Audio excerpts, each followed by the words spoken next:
Give yourselves a round of applause for coming out. Okay, so I did have a walk-up song. Zach always puts out the request for who is specific. No, come on. Give it a round of applause for your doorman.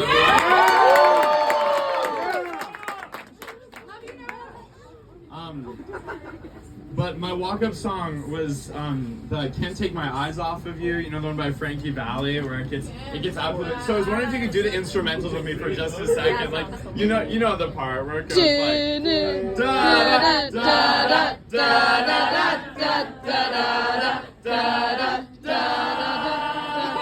Okay, give yourselves a round of applause. Lots of people assume that I'm gay. And I've been thinking about it, and I think it mostly comes from the way I walk, talk, look, dress, and act. Yeah, I feel like these days in today's society, a sense of whimsy has become equated with homosexuality, particularly in men. Sorry, that's like 4 words with over 6 syllables. Like that is not what you guys came here for tonight. I'm sorry. But no, I think that's sort of a thing today, and I'm here to tell you that you can have joy in your heart and sleep with whoever you want to, or nobody at all.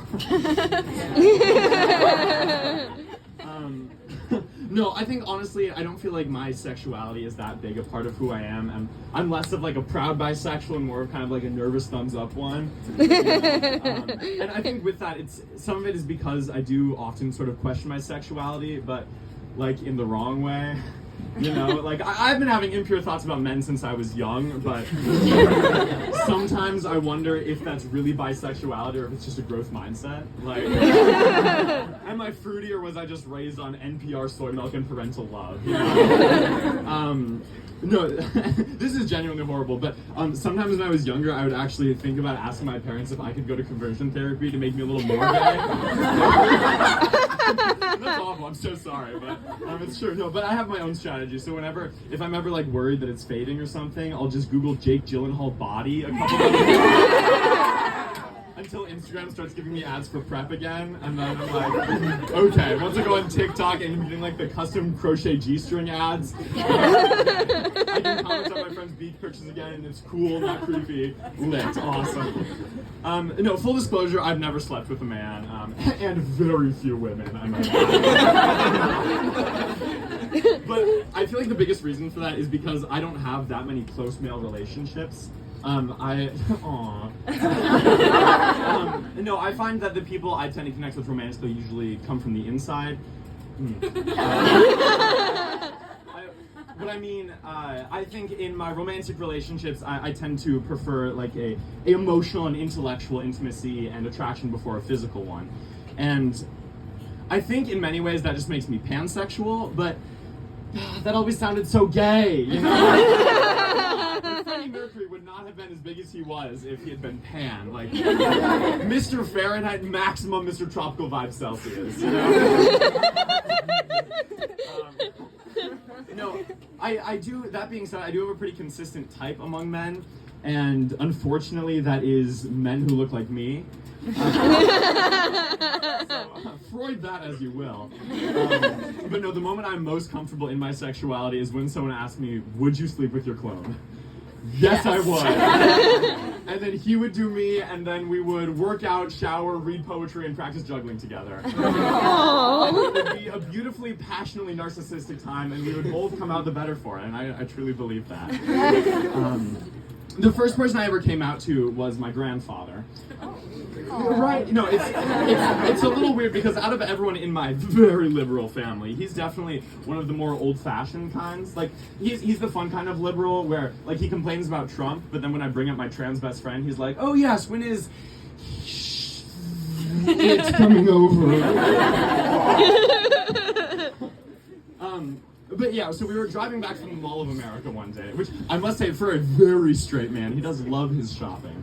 But we're driving back, and I've just bought these black socks with purple heels and rainbow unicorns all up them, because I was the captain of my 7th grade improv team. Yes, I have always been this cool and charming and charismatic. Hell yeah. But no, I'm looking at them, I'm taking them out, I'm examining them, like any straight child does, examining my socks. And he looks over and he goes, you know, Quinn, if you wear those socks to school, people are going to think you're trying to come out or something. And I'm thinking, okay, well, this isn't how I was expecting to do it, but he looks at me and I go, well. And he goes, yeah, and I go, well. And he sits there, staring straight ahead for probably a solid minute, doesn't look at me, driving down the freeway, and he goes, you know, Quinn, when I was in high school, one of my best friends was gay. Flamingly homosexual. And after high school, he moved out to San Francisco, and not a year later, killed himself. Oh, okay. Cool. Awesome. Thanks, Grandpa. So like this is an interesting turn of events because I sort of thought I had the upper hand in the conversation. Like I was like low-key coming out here, and then he like parries with a little trauma dump. I'm like, okay, touche. Got me there. And look, looking back on it, I realized that this does come from a place of genuine concern. Like that's his experience with homosexuality, as misguided as it is. He's coming from a place of care. Like he doesn't want me to hurt myself. He cares about me, and I do appreciate that. But oh my God. You know, but I've been thinking about it, and I feel like this is sort of like a tactic that I can use in the future. And you're welcome to co-opt this if it suits your needs too. But I feel like next time, like an older relative brings up the election at a family dinner, you can just kind of look at them and be like, you know, Grandpa, when I was in high school, I had a Republican friend, flamingly conservative, and after high school, he moved down to Texas, and not a year later, came out as Pan and started performing as a Freddie Mercury impersonator. I want to break free!